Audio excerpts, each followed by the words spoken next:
Welcome back to One More Mana. My name is Derek, and today we are finally jumping into the most inducing cards from Modern Horizons 2. And normally with these, I will film it kind of towards the end of preview season, in the middle of preview season, because I get an idea of how I feel about the set and really what cards I'm most excited about. But Modern Horizons 2 has been crazy because every day it just feels like it gets progressively better and better, or at least stuff that I want more and more. So it has been ridiculous. Titania was spoiled today, so you already know I'm excited about that. It's just been uphill the entire preview season, but I'm finally ready to give my thoughts on what made me say bruh. And I had to dig deep for some of these because I had a lot of positive thoughts about this set. So we found some places in the flavor, art, different things like that. Don't worry, I'm ever vigilant. I find bruh moments where there are none.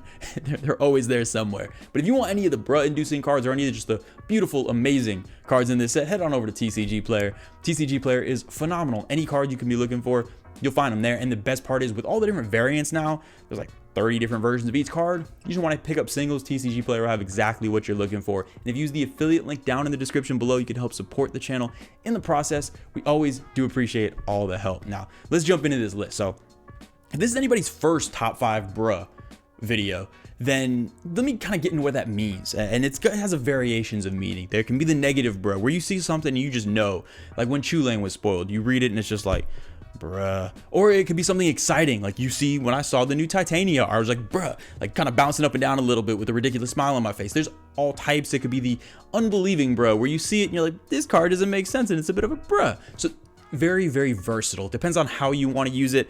Like I've said before, it's not a word, it is a way of life. So we'll get into this list without any further ado. So at number 5, it's not a single card, it's kind of a group of cards that fits this greater theme. And bruh, it's just green. The only word to say to green at this point, for Commander at least, is bruh. Like, slow down. Like at this point, I feel like they could just take 2 years. You know what? Don't print another green card for 2 years and just let some of these other colors catch up. And it's not even the most like top end. Obviously with Commander at this point, you can build a deck in basically any color and have it be super oppressive or super powerful and just combo off and win and insanely strong. But I think where green has this advantage, especially is in more casual pods, where the amount of value and stuff you can accrue as a green deck in casual Commander is very, very hard for other casual type decks to keep up with. Because it's just so much of the values or the resources and stuff are just uninteractable. It's the lands you get out and all this card draw and all this, and it's really hard when it has all the good card draw, all the good ramp, big creatures, little creatures, utility creatures, all that type of stuff.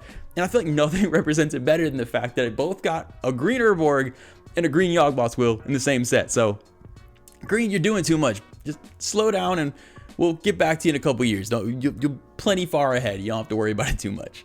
Now, at number 4, we have a card that, this is less so for the card itself and more sort of the reaction I saw, and it's Void Mirror. So when I saw Void Mirror, I got really excited. And basically, Void Mirror shuts off colorless cards and shuts off cheating of mana cost, essentially.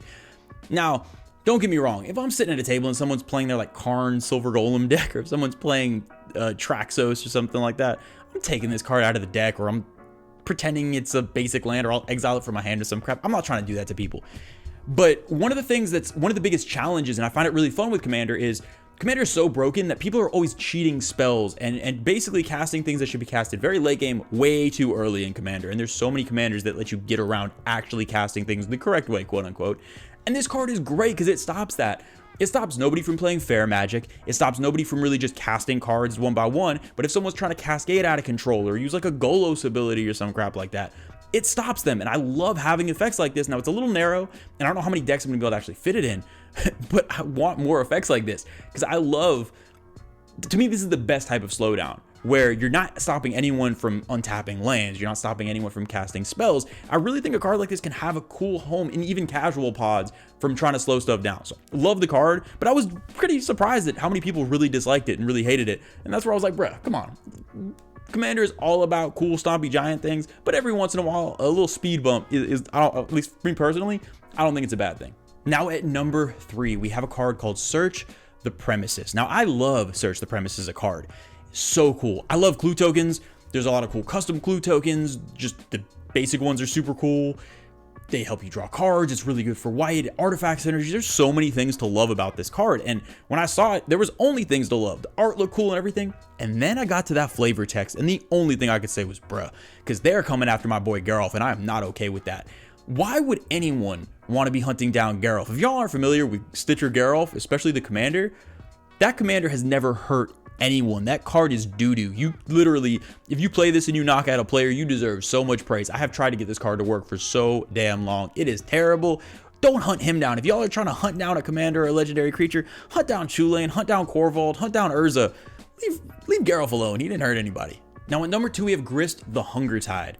And this card is very similar to Search the Premises. When I saw this, I was like, this art is perfect. It is beautiful. Both versions are just completely beautiful. The card is cool mechanically. It is literally a snap just put into my Halloween deck because it is the most Halloween card in this set and one of the most Halloween worthy cards I've seen in a while. Everything was so damn cool about it, and then it happened. And my slightly dyslexic self read it as grits.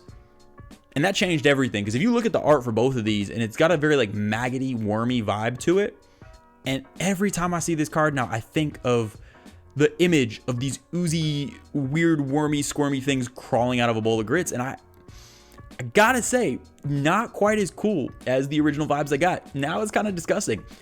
And I'm gonna call them grits for now on. That's just the way I work. And no, it is bad. That is bro worthy. It's just like, bro, why did I have to read that? Why did I have to see that? But then it got worse because I'm looking at the card and I'm trying to get deeper into the flavor. And if the wormy grits wasn't enough of a nightmare, I'm looking at it flavor wise, and he presents as just a 1/1 insect essentially, not on the battlefield. It was command zone or graveyard or library hand. He's just a 1/1 insect. That's it.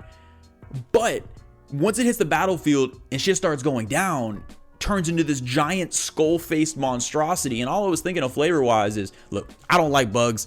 Sorry to admit for any bug lovers, I step on bugs all the time. That's basically like me saying, oh, I see a little bug over there. Let me go step on it. Where like battle essentially induces with this bug. Bam, it turns into a giant skull-faced monster thing. And I'm not okay with that. Bruh is not even the beginning of how I would feel if that happened. And now this card, as much as I love it, genuinely kind of scares me. Like, I don't know, I really want creepy stuff in my Halloween deck, but I think with the grits, it might have just got a little too real for me. All right, now at number 1, the number 1 most bro-worthy card in this set is, again, a flavor bruh. And it's one that really hit me, and it's Chatterfang. Now, I love squirrels. I'm not coming after the squirrel commander. I know we've been wanting one. I actually bought all the cards for a squirrel deck a while back so I could build the silver bordered squirrel commander. Love me some squirrels. They're adorable. They're vicious. They're kind of little murderers in real life. It's great. But the flavor on this thing really hurts because that ability where you're just sacrificing a bunch of squirrels to pump something's power and lower its toughness, basically how I'm reading that is either Chatterfang over here is feeding a bunch of his squirrel friends to one of his other friends so we can get all big and buff, and I guess they're slightly poisonous or unhealthy because you lower their toughness, whatever.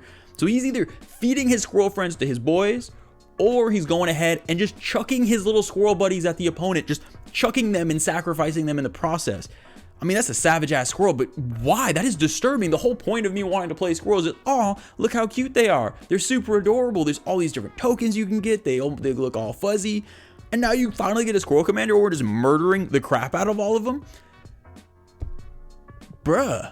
And that is it for the top 5 most bro-worthy cards in this set. I really hope y'all enjoyed it. If y'all couldn't tell from this, I love this set. There's really not much negative to say, but overall, just so excited for this set. There's plenty of deck text to come from this. I have 2 or 3 already scripted. That'll be coming out in the coming weeks.